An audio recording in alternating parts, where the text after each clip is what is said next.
Mining Weekly Online is talking to analyst and commentator Claude Baissac, the managing director of Eunomix.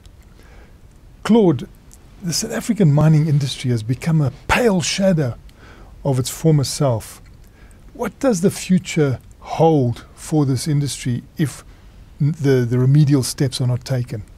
Our agricultural sector is doing very poorly. We are de-agriculturalizing, if I may say so. Our industrial economy is going down. I mean, the share of industry in GDP is very poor. And our so-called construction boom and infrastructure drive is just not happening because of capacity. So all we have left right now is a service economy which is knowledge-based. And that service economy is just not enough to give job to people. So Martin, for me, it's very simple. If we don't manage to turn around the ship of the mining industry in this country, we're going to have a lot more Americanas, because communities are going to find themselves with less and less jobs, less and less opportunities, less and less revenues, and increasing social and political demands. And that's going to stress not just those communities, not just the mining sector, but the entire country and the political dispensation. It's extremely dangerous. But if there is a realization, I think, that the kind of analysis we do shows what happens in countries that are well managed from mineral economic policy and those countries that are badly managed, and what happens to those countries, if we can learn from 40 years of mistakes in Africa and 40 years of successes in Africa, and we can transpose that to today, I think we can really turn that ship around and bring back what we are losing now at a very rapid rate. What is the solution here? You say policy is all important. Yeah. What do we need? What sort of policies will encourage investment again? And we've also got to look at the fact that, you know, the commodities boom is stuttering at the moment. I'm conducting right now an analysis of World Bank data on mining in Africa for 40 years.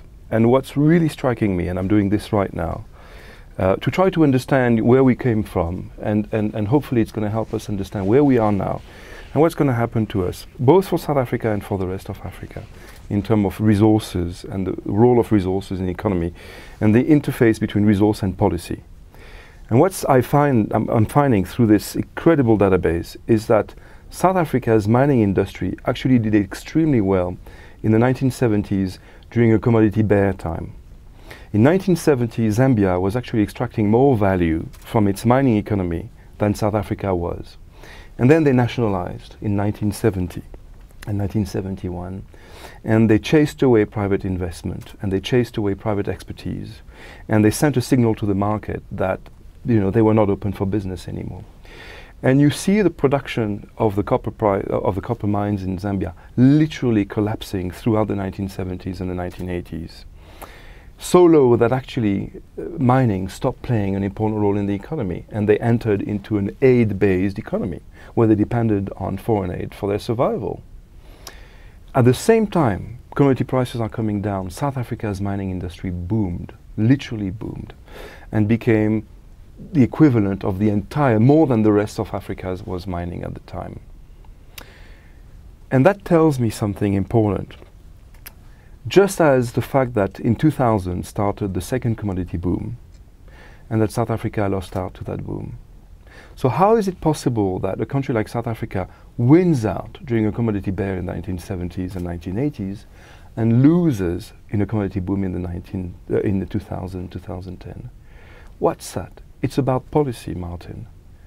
Policy is that external reality in the mining industry which allows us to either exploit our natural resources for our benefits or to not do that. My sense is that we are out of step. Our political system and the understanding of what's happening in the world economy is out of step with economic reality. There is a 5 to 10 year lag. You know, there is that sense in government and a lot of communities that the country as a whole did not benefit enough from the commodity boom. But in a way, I'm tempted to say, what commodity boom in the case of South Africa, when we see that GDP contribution of mining has actually declined in commodity boom. So we can question the very notion of commodity boom in South Africa. But there is that sense that, you know, the country hasn't gotten enough of it, and that we need to have a more proactive, state-centric economic policy which extracts more of the rent. but it's out of step with what's happening in terms of demand in the market and prices. And this is very similar, again, with what happened in the 1960s and 70s in countries like Zambia. You know, you can see the boom in production prices and economic value added in Zambia in 1960s. And at the very peak of that boom in 1969, 1970, the Zambian government says, we need greater share of that, we will nationalize. This is not serving the national interest. They nationalize it, and this is the beginning of the end of that industry for 30 years. 30 years of neutralization, of sterilization of the ore body because of bad policy choices at the wrong time. So you can see 1970 commodity prices starting to come down, and you see literally the production of the mines in Zambia tanking.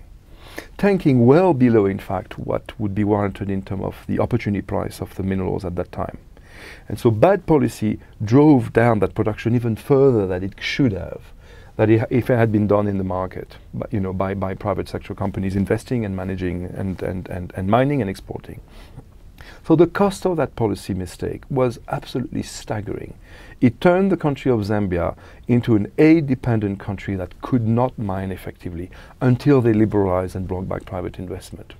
I'm entirely sympathetic with the view in ANC and government and community circles that more should be done in terms of capturing the rent. But it's not just more, it's better. We know that we have a dysfunctional governance at the local level, and no amount of money will actually solve that problem. What's required is not just better policies that are more market friendly and more intelligent at extracting the rent, but also better capacity and better political will at doing the right thing with that particular rent. What is the point of having all these taxes if they go to a state that is dysfunctional and is not even capable of using that money to do the infrastructure drive? So I'm very happy, Martin, with the notion that we're going to have a developmental state that is going to be driving investment, creating ports, provided these ports exist, they are cost competitive, which is not going to be the case, and that they don't create such a massive opportunity loss for the private sector that we end up with white elephants, massive amount of state-funded infrastructure that takes 2 or 3 times the time it needed to be delivered at 2 or 3 times the prices, that then we need to actually either increase our taxes or create incredibly uneconomic user fees so that actually no private sector buyer can actually buy those commodities, as in the case of electricity. What's the point? What's the point of having all these great development plans, in my view, you know, in terms of energy generation, if our electricity cost is going to be multiplied by 7 in the space of 5-6 years, hollowing out further our industrialization. So there's a real dislocation, Martin. So we need something to happen in terms of our political system that tells our politicians, that tells our leaders that what they're doing ain't working.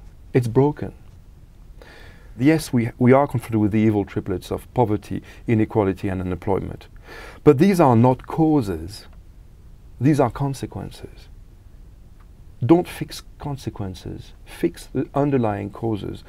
And there are 3 very serious evil triplets in South Africa that are remaining unaddressed. It's low growth, low investment, and low trust. And until such time as we address those, these are causes. These are causes of underinvestment, these are causes of low job creation, these are causes that lead to unemployment, inequality, and poverty. You cannot fix unemployment without creating jobs.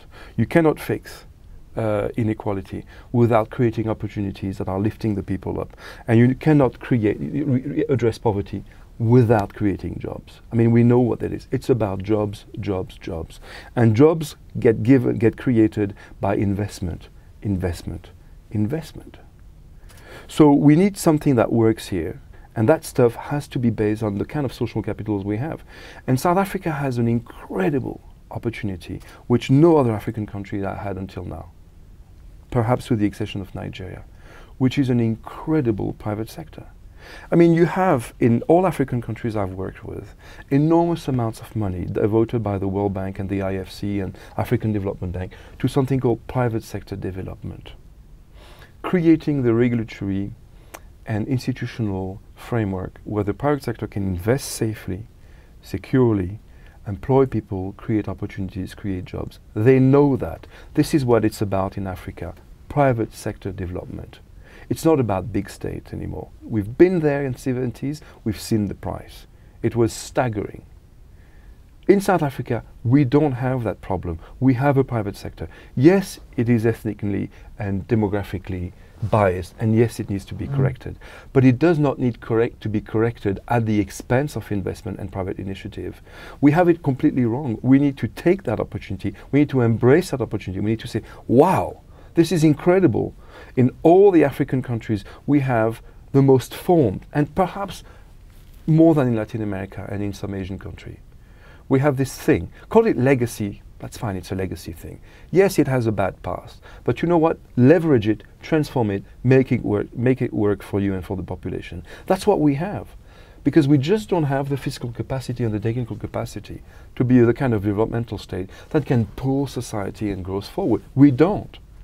And I think pushing away the private sector right now, forcing the private sector to transform and clamping on its growth. So it's transformation at the expense of growth. It's a huge mistake, and we're going to pay a heavy price for 20, 30 years if we don't change that. Rather, let's embrace it, let's leverage it, let's create the regulatory environment, let's get rid of the red tape. Let's move away from that ideological hang-up of the 1970s about the developmental state. Let's embrace that private sector. Let's find ways of truly working together. That was Claude Baissac, Managing Director of Eunomix, who's on the cusp of publishing a very important study on Africa and the possibilities to take it forward.